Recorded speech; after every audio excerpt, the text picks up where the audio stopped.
Hello everyone! Let's plan for today's video. Kaya tara na at samahan niyo akong gumawa nito. Gumamit ako dito ng malaking molder since I don't have a small one, and I added half cup of white sugar.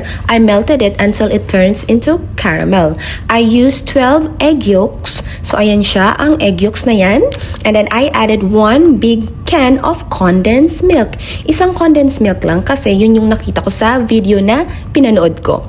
And then i-whisk lang natin siya.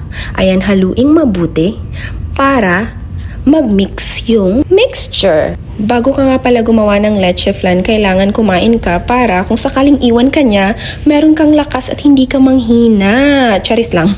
Kung sa tingin nyo okay na siya, pwede nyo na siyang balikan. Ay, mali. Hindi pala pwede maging marupok. Ayan, okay na to. So, in-add ko lang ng konting lemon zest para hindi mangamoy itlog.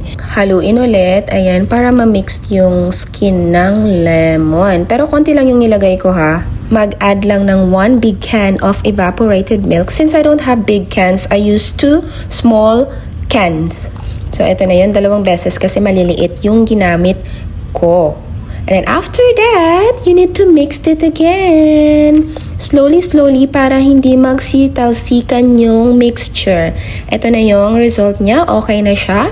And then, isift lang natin siya sa isang strainer. Of course, strainer ang gagamitin kapag nagsisift. Ready na siya. Pwede na natin siyang itapon. Charis, itapon natin siya dyan sa ating caramel sugar.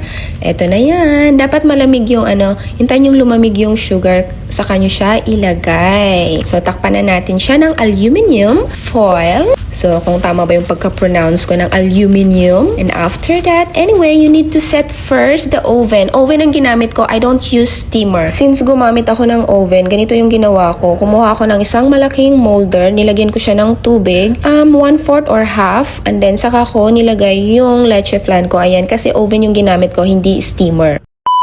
Long wait is over. Ito na yung leche flan ko. And 1 hour pala siya, okay? 55 to 60 minutes. And this is the final result. And then binaliktad ko na siya. And this is it, pansit! Kung nakikita nyo, super ganda ng leche flan. And it's very creamy and yummy.